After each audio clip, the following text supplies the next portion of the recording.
জামাতের একজন বক্তা, যিনার নাম হলো আবুল কালাম আজাদ। এই আবুল কালাম আজাদ সাহেব তিনি এমনভাবে আমার নবীকে কটূক্তি করেছেন।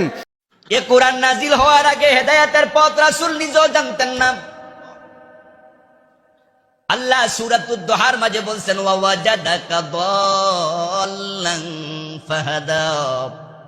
ও প্রিয় নবী, আল্লাহ তাআলা আপনাকে পেয়েছেন হেদায়েতের পথ সম্পর্কে অনবহিত অবস্থায়, দাল্লা অনবহিত, ফাহাদা তারপর আপনাকে হেদায়েত দিবেন কে? ওয়া জাদাকা দাল্লান ফাহাদা।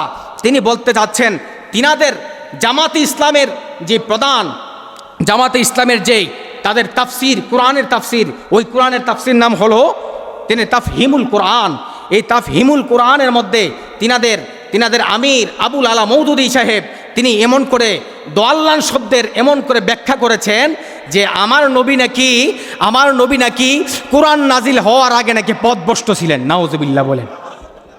আচ্ছা, কোন মুসলমানের আয়াত, কোন মুসলমানের আকীদাকে এমন থাকতে পারে যে আমার নবীকে আমার আল্লাহ নাকি পথভ্রষ্ট পেয়েছে, তারপরে নাকি হেদায়াত দিয়েছে? মনে রাখবেন, এ দল্লানের তারা তাফসির করছে আমার নবীকে পথভ্রষ্ট, আমার নবীকে পথভ্রষ্ট, পথহারা, অনভিজ্ঞ।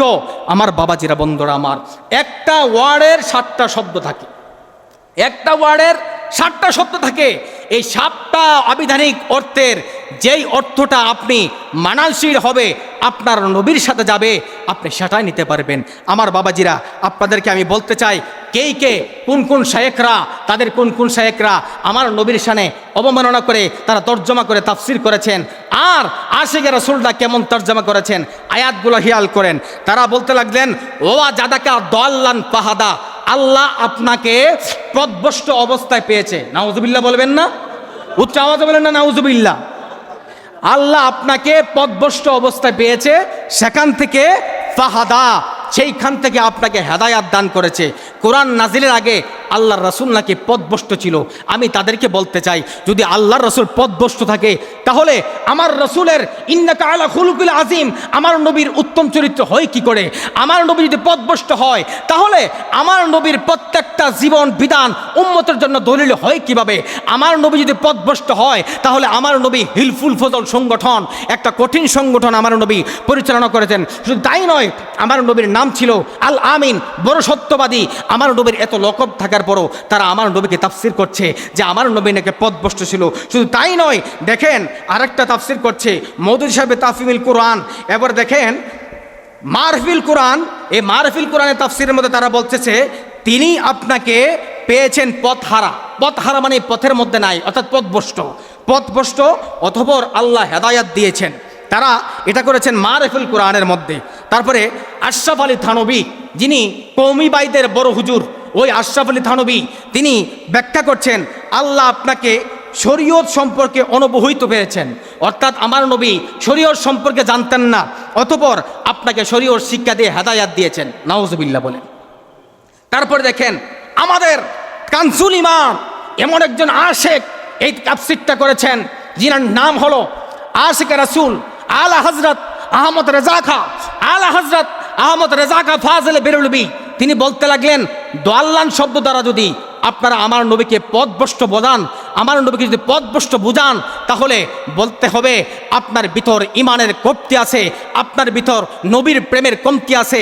কেননা কানজুল ইমানের তাফসিরের মধ্যে আলা হযরত, যিনি 1400 শতাব্দীর মুজাদ্দিদ, তিনি একটা কিতাব নয়, 2টা কিতাব নয়, 1500 কিতাব উম্মতে মুহাম্মাদের জন্য লিখে গেছেন। জোরে বলি সুবহানাল্লাহ। সেই আলা হযরত বলতেছেন দোয়াল্লান দ্বারা তারা ব্যাখ্যা করেছে কি আমার নবী নাকি পথভ্রষ্ট ছিল। দেখেন আলা হযরত কিভাবে তিনার কানজুল ইমান তাফসিরের মধ্যে কেমন করে বর্ণনা করতে লাগলেন। তিনি বলতে লাগলেন যে দোয়াল্লান শব্দের অনেকগুলো অর্থ আছে, এর মধ্যে একটা অর্থ হলো আপনি দেখেন পথভ্রষ্ট, 2 নম্বর অর্থ হলো অনভিজ্ঞ, 3 নম্বর অর্থ হলো আপনার মাওলার প্রেমে, আল্লাহর প্রেমে, গভীর প্রেমে বিভোর। জোরে বলি সুবহানাল্লাহ। মাওলার প্রেমে, আল্লাহর প্রেমে, গভীর প্রেমে বিভোর। এখন কানজুল ইমানের তাফসির করছেন, তারাও তো তাফসির করছে কেমনে, যে আমার নবী পথভ্রষ্ট অথবা আল্লাহ হেদায়াত দিয়েছেন। ওই আবুল কালাম আজাদ সাহেব, তাদের যে গুরু ঠাকুররা সবাই মিলেমিশে আমার নবীকে অসম্মান করতে চায়। কিন্তু এই শব্দটা যদি তারা ব্যতিক্রমভাবে তারা না নিয়ে যদি আজকে এই শব্দটা নিত, তাহলে আমার নবীর সামনে কতই না সুন্দর লাগতো। আমার আলা হযরত বলতে লাগলেন যে আমার আল্লাহ রব্বুল আলামিন আপনাকে তিনার স্বীয় প্রেমে আত্মহারা পেয়েছেন। যদি বলি সুবহানাল্লাহ। অর্থাৎ আমার আল্লাহর প্রেমে আত্মহারা পেয়েছেন, আমার আল্লাহর প্রেমে মগ্ন পেয়েছেন। তারা তাফসীর করছে তাফহিমুল কোরআন, আবুল আলা মওদুদী সাহেব, আবুল কালাম আজাদ সাহেব, তাদের জামাতে ইসলামের সমস্ত শায়েখরা বর্ণনা করছেন কি যে আমার নবী পথভ্রষ্ট ছিলেন, সেইখান থেকে আমার আল্লাহ হেদায়েত দিয়েছেন। আলা হযরত বলেন না না না না, আমি ওই শব্দ নিতে পারবো না, কারণ ওই শব্দ নিলে আমার নবীর অসম্মান হয়, আমার নবীর মান সম্মান কম হয়ে যায়, আমার নবীর উপর দোষারোপ সৃষ্টি হয়, আমি সেই শব্দটা নেব না।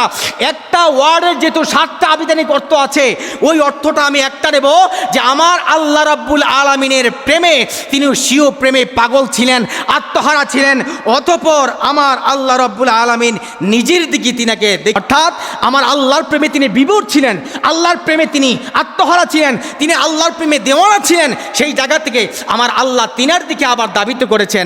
আলা হযরত বলেন আমার নবীর সম্মানে, আমার নবীর ভালোবাসায় যদি আপনার কলম না কাঁপে, আমার নবীর মহব্বত যদি আপনার কলমের মধ্যে সত্য কথা না লিখে উঠে, আপনি নামাজ পড়লেন, রোজা রাখলেন, সব কিছুই করলেন, আমি আবুল কালাম আজাদ সাহেবকে শ্রদ্ধা সহকারে বলতে চাই আপনাদের কথাগুলো রেসপন্স করে নেন।